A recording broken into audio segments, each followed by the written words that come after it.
Знаеме дека Македонија влезе во портокалова фаза, температурите се зголемија, а со тоа и потрошувачката на самата вода. Јули и август се месеци каде што секогаш имаме најголема потрошувачка на вода, па затоа ова утро на тема дали енормно се зголеми потрошувачката на вода, разговарам со Горан Ковчегарски, раководител на сектор водовод од јавното претпријатие Водовод и канализација. Добро утро и добро дојдовте за почеток во нашата емисија. Добро утро, поздрав до вас и до гледачите на Телма телевизија. Кратко и јасно, дали имаме енормно зголемена потрошувачка на вода за почеток?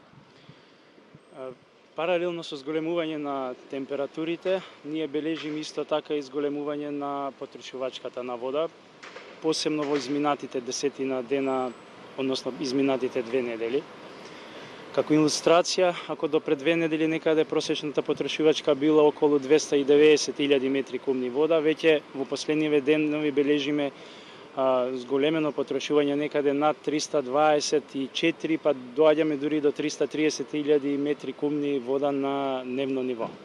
Како резултат на што се јавува ова, бидејќи верувам дека покрај она употреба на вода за домашни обврски, ова се случува можеби како резултат на диво наводнување на зелени површини, дворови, можеби на асфалтирани бетонски површини? Вака, постојат повеќе фактори кои што во овој период ја зголемуваат потрошувачката на вода. Како што спомнавте, една од причините е дивоградбите, дивото користење на водата. Значи, со самото тоа, граѓаните се стимулираат повеќе да трошат вода, имајќи предвид дека истата не си ги понесуваат обврските, односно трошоците кои што треба да ги сносат. Меѓутоа, овде би сакал да напоменам дека согласно Законот за водоснабдување и одведување на урбани отпадни води, член 23 и 37 ги третираат овие, значи, диви приклучоци, постои можност, механизми, односно комуналните инспектори на општините и комуналните инспектори на градот Скопје можат да изречат прекршочна пријава за сторено кривично дело. И на тој начин граѓаните, значи, би требало навистина да размислат пред да се одлучат на ваков чекор. Постои официјален, регуларен начин каде што они можат да се обратат во нашето претпријатие, уредно да си понесат барање за приклучок. Тоа ќе се спроведи и на тој начин, значи, ќе можат да ги користат услугите на нашиот систем. Други фактори кои што допринесуваат за зголемената потрошувачка на вода се исто така како што споменавте, наводнување на тревните површини, наводнување на бетонски асфалтни површини со цел да се во овие летни горестини разладат тие околини. Исто така наводнување на земјоделски површини, тоа најчесто се користи во руралните средини и не е мала појавата на полнење на базени, значи со поголем квантум на вода. Сето тоа допринесува да онаму каде што навистина има потреба, оние граѓани каде што навистина имаат потреба од водата, ја немаат во доволни количини. Исто така спомнавме дека водата треба исклучиво да се користи за пиење и за оние основни санитарни потреби во домашни услови. На тој начин би се овозможило едно порационално трошење, трошење кое што нема да предизвикува оптеретување на нашиот систем, а со самото тоа и сите оние граѓани кои што треба, значи, првенствено да користат водата и за кои што е наменета да ги користат нашите услуги. Колку ова нерационално трошење на водата, оптоварување на самиот систем представува проблем за јавното претпријатие Водовод?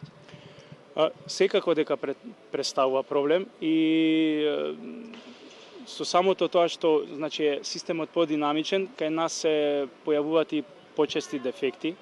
Ние како претпријатие деноноќно сме на терен, присутни сме и максимално вложуваме напори сите оние настанати дефекти кои што допринесуваат за дополнително, значи, трошење на водата, односно протекување на водата која што не би се користела, да ги санираме тие дефекти благовремено и на тој начин водата повеќе да задржиме во нашиот систем. Пред малку говоревме за она диво наводнување на зелени површини, дворови и слично, па да ве прашам, имате ли некоја предпоставка, можеби колку вашите служби ги ловат оние диви приклучени корисници на самата вода? Колегите од контрола, значи се постојано на терен и има доста случаеви каде што ние детектираме, односно констатираме диво приклучување во нашиот систем и се превземаат сите потребни мерки кои што ние како предпријатие ги имаме и на тој начин ги превенираме тие диво приклучени корисници. Дали ова би довело до зголемување на самите сметки? Па логично е, со зголемување значи на потрошувачката, оние корисници кои што ја плаќаат водата ќе имаат изголемени сметки. Меѓутоа, од друг аспект во смисла на тарифите, односно цените за тарифите на водата, тука надлежноста е на регулаторната комисија за енергетика и на водни услуги. И тие тарифи зависат претежно од инвестициите кои што ние ги предвидуваме и од трошоците кои што ги имаме за комплетното одржување на системот. И во таа насока не очекуваме некои значителни поместувања, односно не очекуваме покачување на цената барем во овој период. За крај уште еднаш да напоменам, иако мал дел кажавте во текот на разговорот, апел до сите кои што не гледаат како до правилно менаџирање со самата вода.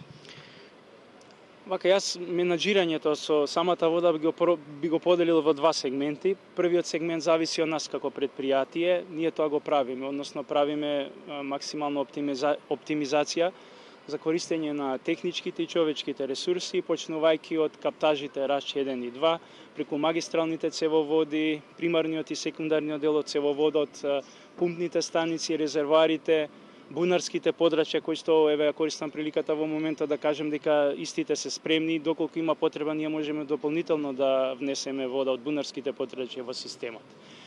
Меѓутоа, вториот дел зависи најмногу од граѓаните. Како што рековме, совесното и рационалното користење на водата, првенствено за она што таа е наменета, ќе донесе значително во обезбедувањето на доволни количини на вода за сите корисници на нашиот систем. Ви благодарам многу. И благодарам и на вас.